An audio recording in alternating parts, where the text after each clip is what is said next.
Assalamualaikum warahmatullahi wabarakatuh. Perkenalkan, nama saya Afifah dari kelas B kelompok 12. Di sini saya akan membuat video satuan acara penyuluhan yang berjudul Tanda Bahaya Bayi Baru Lahir. Selamat menyaksikan. Assalamualaikum. Waalaikumsalam. Selamat siang. Di sini saya akan melakukan penyuluhan ya Ibu. Di sini saya sebagai pembawa materi ya Ibu. Tema hari ini yaitu tanda bahaya pada bayi baru lahir. Pengertian bayi baru lahir. Bayi baru lahir adalah bayi yang lahir dari kehamilan 37 minggu sampai 42 minggu dan berat badan lahir 2.500 sampai 4.000 gram dan telah mampu hidup di luar kandungan. Yang kedua, pengertian tanda-tanda bahaya bayi baru lahir. Tanda bahaya bayi baru lahir adalah suatu keadaan atau masalah pada bayi baru lahir yang dapat mengakibatkan kematian pada bayi. Yang ketiga, tanda-tanda bahaya bayi baru lahir. Berikut beberapa tanda yang perlu Anda perhatikan dalam mengenali kegawatan pada bayi baru lahir, yaitu 1. Bayi tidak mau menyusu.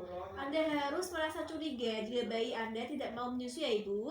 Seperti yang kita ketahui bersama, air susu ibu atau ASI adalah makanan pokok bagi bayi. Jika bayi tidak mau menyusu, maka asupan nutrisinya akan berkurang dan ini akan berefek pada kondisi tubuhnya. Biasanya bayi tidak mau menyusu ketika sudah dalam kondisi lemah dan mungkin justru dalam kondisi dehidrasi berat. Yang kedua, kejang. Kejang pada bayi memang terkadang terjadi ya Ibu. Yang perlu Anda perhatikan adalah bagaimana kondisi pemicu kejang. Apakah kejang terjadi saat bayi demam? Jika iya, kemungkinan kejang dipicu dari demamnya. Selalu sediakan obat penurun panas sesuai dengan dosis anjuran dokter ya Ibu.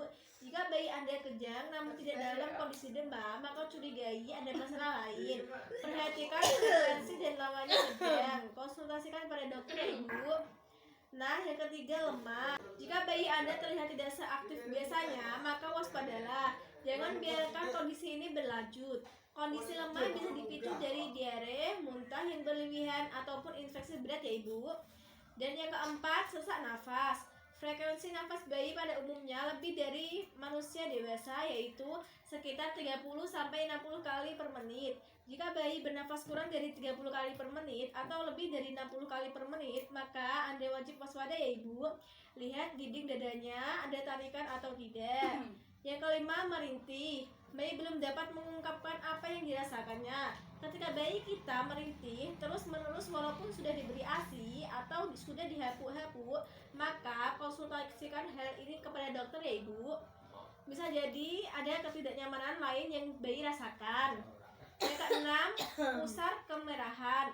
Tali pusar yang berwarna kemerahan menunjukkan adanya tanda infeksi. Yang harus Anda perhatikan saat merawat tali pusat adalah jaga tali pusat bayi tetap kering dan bersih ya Ibu. Bersihkan dengan air hangat dan biarkan kering. Betadine dan alkohol boleh diberikan tapi tidak untuk dikompreskan ya Ibu. Artinya hanya dioleskan saja saat sudah kering, baru Anda tutup dengan kasa steril yang bisa Anda beli di apotek ya Ibu. Nah, yang ketujuh, demam atau tubuh merasa dingin. Suhu normal bayi berkisar antara 36,5 sampai 37,5 derajat Celcius ya Ibu. Jika kurang atau lebih, perhatikan kondisi sekitar bayi. Apakah kondisi di sekitar membuat bayi Anda kehilangan panas tubuh seperti ruangan yang dingin atau pakaian yang basah? Yang kedelapan, mata bernanah banyak. Nanah yang berlebih pada mata bayi menunjukkan adanya infeksi yang berasal dari proses persalinan. Bersihkan mata bayi dengan kapas dan air hangat, lalu konsultasikan pada dokter atau bidan. Yang kesembilan, kulit terlihat kuning. Kuning pada bayi biasanya terjadi karena bayi kurang ASI ya Ibu. Namun, jika kuning pada bayi terjadi pada waktu lebih dari 24 jam setelah lahir atau kurang dari 14 hari setelah lahir, kuning menjalar hingga telapak tangan dan kaki, bahkan tinja bayi berwarna kuning, maka Anda harus mengkonsultasikan hal ini kepada dokter ya Ibu. Tindakan yang harus dilakukan bila ada salah satu tanda bahaya, merujuk segera ke rumah sakit atau puskesmas. Masalah atau kondisi akut perlu tindakan segera dalam 1 jam kelahiran oleh tenaga di kamar bersalin ya Ibu. Contohnya tidak bernafas, sesak nafas, sianosis sentral atau kulitnya biru, bayi berat lahirnya rendah sekitar kurang dari 2.500 gram, hipotermi atau stres dingin, suhu aksila di bawah 36,5 derajat Celcius dan kejang. Kondisi perlu tindakan awal. Potensi infeksi bakteri pada ketuban pecah dini atau pecah lama. Potensial sifilis, ibu dengan gejala atau serologis positif. Kondisi malformasi atau masalah lain yang tidak perlu tindakan segera oleh tenaga di kamar bersalin. Yang pertama, lakukan asuhan segera bayi baru lahir dalam jam pertama setelah kelahiran bayi. Yang kedua, rujuk ke kamar bayi atau tempat pelayanan yang sesuai ya ibu. Bagaimana ibu? Apakah sudah paham? Sudah. Nah, ini ada brosur yang bisa dibaca ya ibu.